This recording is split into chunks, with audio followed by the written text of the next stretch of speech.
오늘 비상의총에서 이제 결의문도 나오긴 했는데 주로 이 얘기만 했습니까? 아니면 뭐 김건희 특검 얘기했습니다. 예, 네. 예. 김건희 특검은 당연히 예.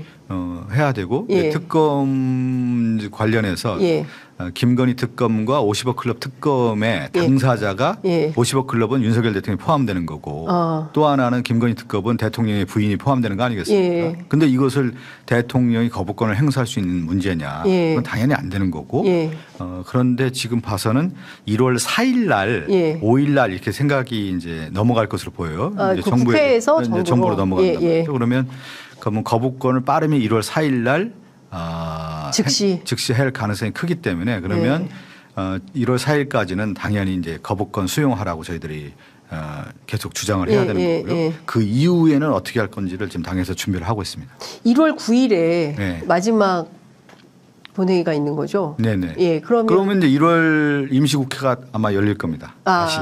1월 9일 이후에는 다시 또 1월 임시회가. 임시국회가 열리고 왜 그러냐면 통상적으로 그렇게 해왔더군요. 왜 그러냐면 선거 전에 선거법이라든가 관련 법들에 대한 것들이 있기 때문에 1월 임시국회는 반드시 열리게 돼 있습니다. 지금 선거제도도 아직 결정이 안 났지 않습니까? 그러니까요. 그래서 이제 선거제도도 그렇고 선거구 획정도 그렇고 할 일이 많아요 지금은. 그래서 또 민생 법안도 남아 있는 거고 여러 가지가 남아 있기 때문에 일단 1월 9일은 이태원 참사 특별법과 관련된 것을 통과시키겠다라는 것이 우리 당 입장이고요. 사실 제일 충격적이었던 것은 어제 원래 오전 10시에 예정돼 있던 국무회의가 오후 2시로 연기가 됐잖아요. 근데 그게 이제 국회에서 넘어오는 뭐 이런 것들을 생각했던 것 같고 김건희 특검을 위한 국무회의 연기다 이제 이런 얘기가 나오는 건데 이런 정도까지 정부가 신경 쓰고 있는 게 말이 되나 싶기도 합니다. 상당히 두려운 거 아니겠어요? 두렵다. 방증이?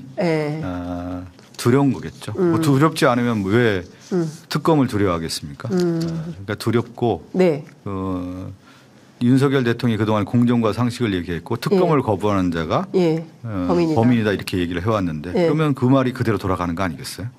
그러니까요. 만약에 대통령이 거부권을 행사한다면 민주당은 모든 법률적 조치, 법적 조치에 대해서 검토해보겠다라는 입장을 밝혔는데 여기에 들어가는 모든 법률적 조치라는 건 어떤 걸 얘기를 하는 겁니까? 이해 충돌이 일단 들어가는 것 같아요. 이해 충돌. 뭐냐면 우리가 잘 알잖아요. 당사자가 되잖아요. 지금 50억 클럽에는 윤석열 대통령이 본인이 들어가고 김건희 특검법에서는 김건희 여사가 들어가는 거기 때문에 이해 충돌이 되는 거 아니에요. 이해 충돌은 원래 회피해야 되는 거 아니에요. 회피사 그렇죠. 법원도 그렇고 검사들도 다 회피하는 거 아니에요. 그러면 회피 대상자가 되는데 실제 그걸 거부했다라고 하면 이해 충돌이 되는 거고 또 하나 이해 충돌이 되는데 이것을 권한을 남용한 거기 때문에 직권 남용이 되는 거 아니냐.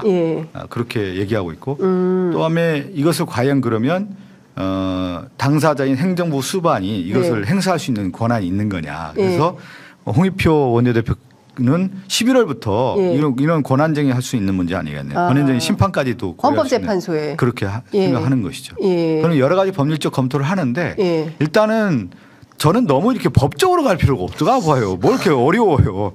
이게 당사자가 왜 거부권을 행사합니까? 그리고 친인척과 관련된 부분에서는 역대 특검에서 거부한 적이 있습니까? 그리고 김대중 대통령도 그랬고 김영삼 대통령도 그랬고 노무현 대통령도 그랬고 또 누구죠? 이명박 대통령도 다 그렇게 해왔는데 그것은 특검을 거부할 명분이 없기 때문에 저는 과연 윤석열 대통령이 특검을 거부했을 경우 그 정치적인 부메랑을 어떻게 감당할지는 모르겠습니다.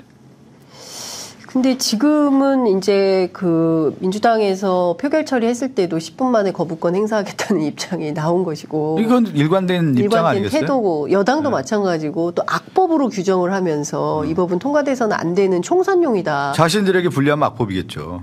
두렵고. 그러니까 그렇게 몰아가는 거 아니겠어요? 그러니까 아니 당당하면 특검하겠다 이렇게 얘기 나오죠. 아니 법 기술자들 아닙니까 지금까지. 평생 법을 해왔던 윤석열 대통령과 한동훈 법무부 장관이 뭐가 두려워서 이렇게 악법 이라고 하겠어요. 법을 너무 잘하는 분들 아니겠어요. 그동안의 특검법을 보면 한동훈 장관과 윤석열 대통령이 특검하면서 그동안에 그 법 적용을 해왔던 당사자들인데 당사자들이기 때문에 더 두려울 수가 있겠죠. 그러니까 누가 보더라도 평범한 대중들이 보기에는 공직자윤리법도 그렇고요. 이해 충돌이 너무나 자명한 것이고 그렇다면 이제 직권남용도 적용이 된다고 볼 수 있는 건데 그럼에도 불구하고 이제 강행 의지가 강하단 말이에요. 그랬을 때 국민 여론은 들끓어 오르지만 4월까지는 사실 국민들이 할 수 있는 것은 투표밖에 할 수 있는 게 없지 않습니까? 이럴 경우에 야당이 뭐 장외투쟁이라든가 아니면 전 국민적 이런 여론을 그 조직해서 소위 얘기하는 제 정당 뭐 사회단체 연석회의 김구시대로 돌아가서 할 건지. 이제 정책 흐름을 좀 봐야 되죠. 왜 그러냐면 이 미리 얘기를 하기는 어려운 거죠. 앞서 제가 얘기한 것처럼 네. 특검 때까지는 이제 수용하라고 강하게 저희가 네. 외치는 거고 또 주장도 하고 네. 수용하라고 이렇게 압박을 하는 건데 네. 특검을 거부했을 경우 그 이유에 대한 것들을 어떻게 하겠는지 당에서 심도 있게 지금 고민하고 있죠. 여러 가지로. 네. 어떤 것들이 고려 중인지 지금 얘기하기는 좀 그렇고요. 네. 네. 전략이라서 그럴까요? 네. 지금은 지금은 얘기하는 단계는 아닌 것 같습니다. 논의 중이신. 네. 논의 중에 있고. 네. 어떤 식으로든지 결정이 되면 뭐 하여튼 좀 뭔가 그러니까 특검을 이제 거부하고 그 이후에 이제 정치적인 일정이 분명히 나올 거예요. 행동 준칙들이 나오는 거 아니겠습니까? 네. 그리고 그 이후에 이제 다시 재의결을 언제 할 것인지에 대한 것도 남기 때문에 네. 다 그런 것들이 하나하나 정책 고려를 해야 되는 거고요. 그런 얘기들 많이 하거든요. 좀 답답하다고. 근데 네.